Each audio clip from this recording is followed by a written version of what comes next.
can see two cathedrals of Forcalquier, one on the top of the hill, it's called Notre-Dame de Citadelle, and the other one on the lower part is on the square we've met, Le Bourget. Accueillir nos visiteurs dans de bonnes conditions, qu'ils aient un panel le plus exhaustif possible de tout ce qui est présent sur ce territoire en matière d'offres de loisirs, d'offres de visites culturelles, les monuments, l'astronomie, thématique senteur-saveur qui est une thématique forte sur notre territoire.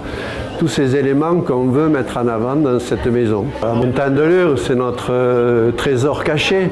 On le révèle tout doucement, mais on a décidé avec la communauté de communes, sous la présidence de Christophe Castaner, il y a quelques années, de nous atteler à cette rénovation, cette requalification de la montagne. On a voulu que l'aménagement soit adapté à ce que peut accueillir la station.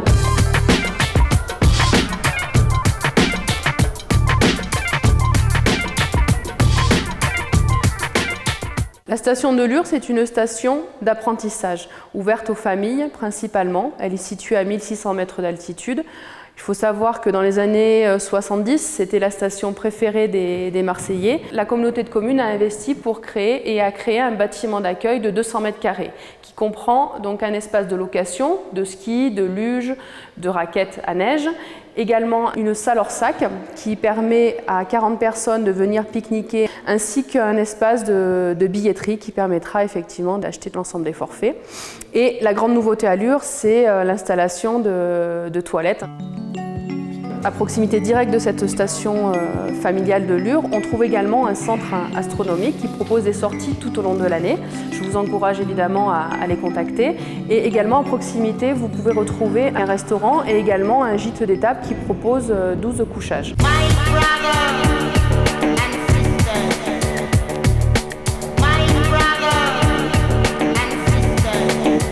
En hiver, la station de Lure propose plusieurs activités. La première est le ski alpin avec un téléski et un tapis qui desservira 2 pistes. La luge est une activité emblématique de la station de Lure depuis plusieurs décennies. On vient spécialement à Lure pour pratiquer de la luge.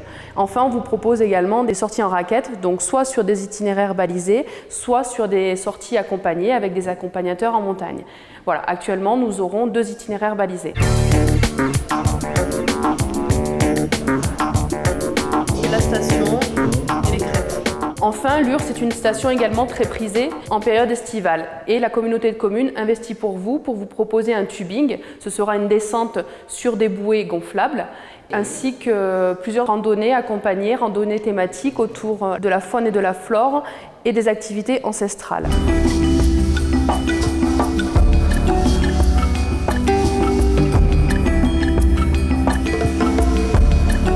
Alors nous sommes à 1600 mètres d'altitude.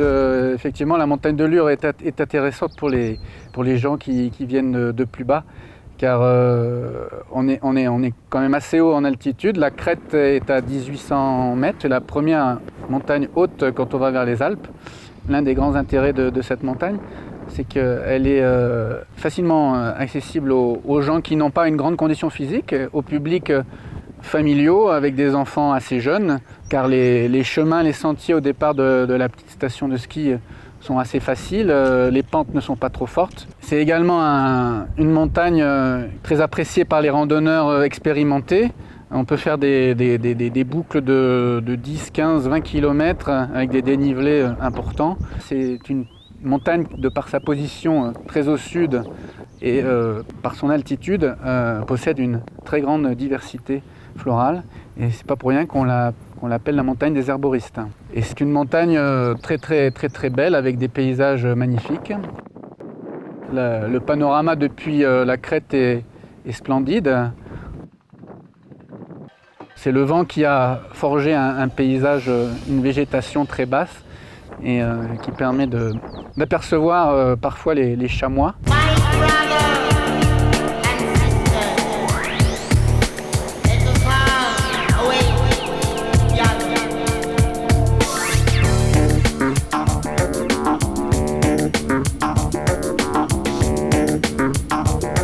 Le vélo, on savait qu'il prendrait une part importante dans les activités de pleine nature.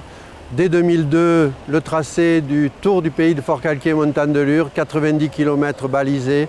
Dans la foulée, 11 itinéraires VTT étudiés, entretenus, sur lesquels on veille parce qu'on sait qu'ils sont très fréquentés, mais également, entre-temps, le challenge de Lure qui permet de mesurer sa performance sur les 18 km d'ascension de Saint-Étienne au sommet de Lure et qui permet de décrocher un petit niveau bronze, argent, or, quel que soit son niveau de pratique du vélo. Et puis le petit dernier, la trace enduro dont on est très fier, qui a été tracée grâce au concours du club local, le Forcalcrew, et qui permet de dévaler la station, depuis la station, les 10 km jusqu'à Saint-Étienne-les-Orgues, avec un tracé qui est chouchouté par les pratiquants, shapé, disent-ils.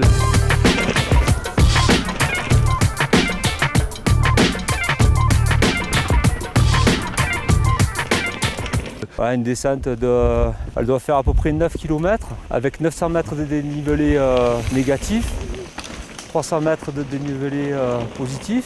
On a essayé de faire avec la Comcom, que ce soit pour tout le monde, quoi. On prend un exemple, une piste de ski. Il y a la noire, la verte et la rouge, donc on a essayé de faire à peu près voilà, une rouge, accessible un peu à tout le monde, mais voilà, quand même avec ses difficultés. Typé enduro, c'est que du bonheur, comme disaient les riders, gaz. Une vraie volonté de partager, on est dans le partage, partager cette montagne avec nos visiteurs, mais sans la gâter.